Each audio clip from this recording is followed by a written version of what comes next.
कृष्णा। ओम नमः शिवाय। हर हर महादेव। आप सभी को फाल्गुन मास के 29वें दिन की हार्दिक शुभकामनाएं। ब्रह्मा जी ने कहा, हे पुत्र, जब निर्गुण रूप का ज्ञान प्राप्त हो जाता है तब जीव के सभी कार्य छूट जाते हैं और उसे संपूर्ण लोक ब्रह्मारूप दिखाई देने लगते हैं। यह ज्ञान अत्यंत कठिन तथा दुर्लभ है। इसे कोई कोई साधु पुरुष ही जान पाते हैं। उनके अनेक जन्मों के अभ्यास द्वारा योगियों को यह ज्ञान बहुत अल्प मात्रा में होता है।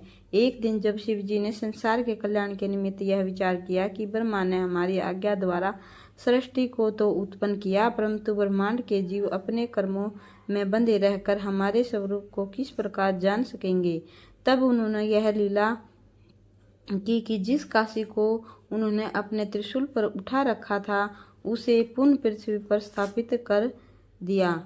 तदुपरांत उन्होंने अपने लिंग अविमुक्त अदार्थ विश्वनाथ को काशी में स्थापित करके यह कहा कि काशी हमारा क्षेत्र है, अस्तु यह कभी प्रलय काल में भी नष्ट नहीं होगा। उसकी उत्पत्ति हमारे दर्शन से हुई है, इसलिए यह हमें अत्यंत प्रिय है। जो मनुष्य इस काशी के दर्शन करेंगे वे आवागमन से छूट जाएंगे और जो यहाँ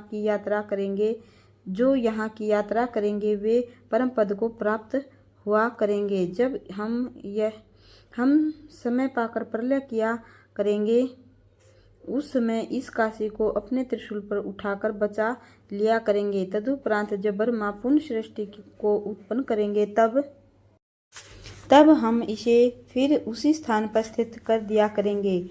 अब तुम इस काशी में निवास करके यहाँ की रक्षा करो। हे नारद, भगवान सदाशिव ने विश्वनाथ लिंग से यह कहकर उन्हें काशी सहित मृत्युलोक में लाकर स्थापित कर दिया। तभी से यह काशी पापों को नष्ट करने वाली प्रसिद्ध है। विश्वनाथ ज्योतिर्लिंग समस्त प्राणियों को भवसागर से पार उतारा करता है। उस स्थान पर मुक्तिदासी के समान निवास किया करती हैं।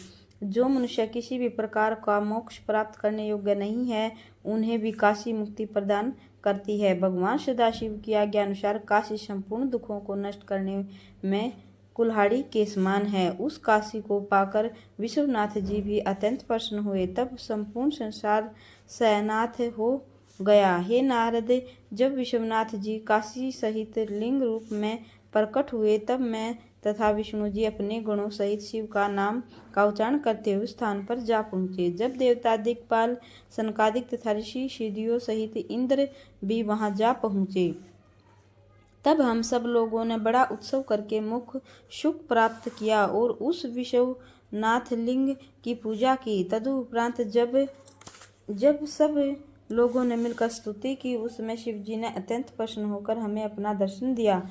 शिव जी का यह स्वरूप अत्यंत सुंदर तथा चतुर्भुजी था। उनके संपूर्ण गौर शरीर पर श्वेत भस्म लगी हुई थी और प्रत्येक अंग स्टोल थे। हे नारद, भगवान सदाशिव के उस स्वरूप को देखकर हम सब लोग कृतार्थ हो गए। तदुपरांत हमने उन्हें प्रणाम करते हुए यह स्तुति की, हे प्रभु, आप इस काशीपुरी में सदैव स्थित रहें तथा यह क्षेत्र अविमुक्त के नाम से प्रसिद्ध हो। आपका यह विश्वनाथ नामक लिंग सबसे श्रेष्ठ तथा पूर्ण अंश संयुक्त है, अस्तु यह यहाँ पर सदैव स्थित रहे। हम लोगों की इस प्रार्थना को सुनकर शिव जी ने एवं मस्तु कहा। भक्ति तथा नंदी ने भी हमारी इस प्रार्थना को स्वीकार किया। वह ज्योतिर्लिंग विशेश्वर तथा अविमुक्त नाम से संसार में प्रसिद्ध है। उसका दर्शन, पूजन एवं स्मरण करने से संपूर्ण मनोकामनाएं सिद्ध होती हैं।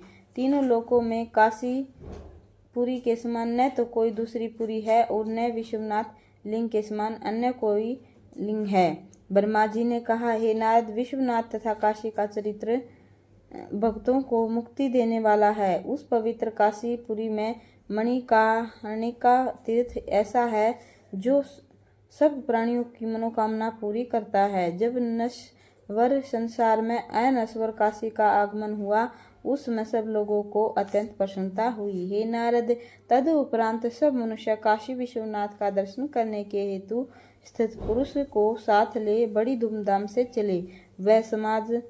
वह समाज सब जब काशीपुरी में इकट्ठा हुआ तो ऐसा आनंद दिखाई देने लगा जिसका वर्णन नहीं किया जा सकता। वे लोग गाते बजाते हुए विश्वनाथ मंदिर के समीप पहुँचे और उनका दर्शन तथा पूजन करके जय जयकार करने लगे।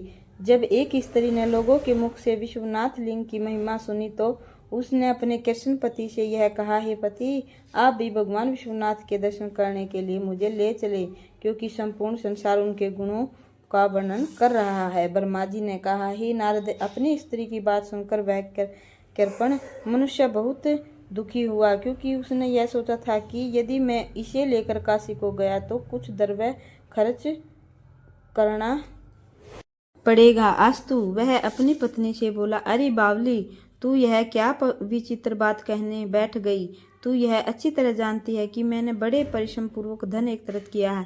मैं इस कमाई को व्यर्थ के कार्यों में खर्च नहीं कर सकता। इसे परिश्रम पूर्वक संचय करके रखना चाहिए। हे नारद, अपने पति के मुख से यह वचन सुनकर उस शिव भक्त नारी ने हाथ जोड़कर कहा, हे स्वामी, आपका कथन सत्य है। धन का संग्रह करना सर्वथा उचित है, परंतु उसे शिव जी के निमित्त व्यय करना भी आवश्यक है। शिव जी की भक्ति से और भी अधिक धन की प्राप्ति होती है। शिव जी के गुणों का श्रवण करने वाले कान ही श्रेष्ठ हैं, तथा जो नाक शिव जी के चरणों की सुगंध ग्रहण करती हैं वही प्रशंसा के योग्य हैं। जो पाव शिव क्षेत्र की यात्रा करे उन्हें उत्तम समझना चाहिए। मनुष्य को उचित है कि उसे जो वस्तु प्रिय हो उसे शिव जी के हित में अर्पित कर दे। भगवान विश्वनाथ का पूजन बड़े बड़े पापों को नष्ट कर देता है। अस्तु, मैं यह कहती हूँ कि इस समय सब लोग शिव जी का दर्शन करने जा रहे हैं, सो आप भी चलने की तैयारी करें। विद्वानों का कहना है कि संसार में धर्म से बढ़कर अन्य कोई कर्म नहीं है, तथा धन धर्म के अधीन रहता है। हे नारद, पत्नी के मुख से यह बात सुनकर कृपण ने उत्तर दिया, हे प्रिय, भाग्य में जो लिखा होता है वही मिलता है। तब हमें क्या आवश्यकता है कि हम अपने धन को व्यर्थ ही व्यय कर दे। भला ही तुम सोचो कि जिन हाथों द्वारा धन को पैदा किया जाता है उन्हीं हाथों द्वारा उसको व्यय कर देना किस प्रकार मंगलदायक हो सकता है। यह सुनकर जब उस स्त्री ने फिर हठ किया तब वह कृपण अत्यंत क्रुद्ध होकर इस प्रकार कहने लगा, अरे मूर्खा, स्त्री को उचित है कि वह अपने पति की आज्ञा का पालन करे। इस प्रकार पति के ऊपर अपनी आज्ञा चलाना शोभनीय नहीं है। यदि तूने मेरी बात नहीं मानी तो मैं अपने प्राण त्याग दूंगा। अच्छा, अब मैं इस घर को छोड़कर चला जाता हूँ, फिर तू यहाँ रहकर जो मन में आवे वह कहती रहना। इस प्रकार कहकर वह कृपण अपने घर से चला गया और उसकी स्त्री शिवजी के प्रेम में मगन हो गई। घर में बैठी विलाप करती रही। ब्रह्मा जी ने कहा, हे पुत्र, वह कृपण वन में जाकर बहुत विलाप करने लगा। उसी समय एक शिव भक्त उसके पास जा पहुंचा। जब उसने कृपण से रोने का कारण पूछा और कृपण से उसे सब हाल कह सुनाया, तब उसने समझाते हुए इस प्रकार कहा, हे कृपण, तुम्हारी स्त्री ने तुम्हें श्रेष्ठ धर्म की शिक्षा दी है, परंतु शिव जी की माया में मोहित होने के कारण तुमने उस पर ध्यान नहीं दिया। तुमने जिस धन को अत्यंत परिश्रम पूर्वक एकत्रित किया है वह तुम्हारे साथ कभी भी नहीं जाएगा। अस्तु, तुम्हें भी उचित है कि तुम इस मनुष्य के शरीर को पाकर भगवान विश्वनाथ का दर्शन अवश्य करो।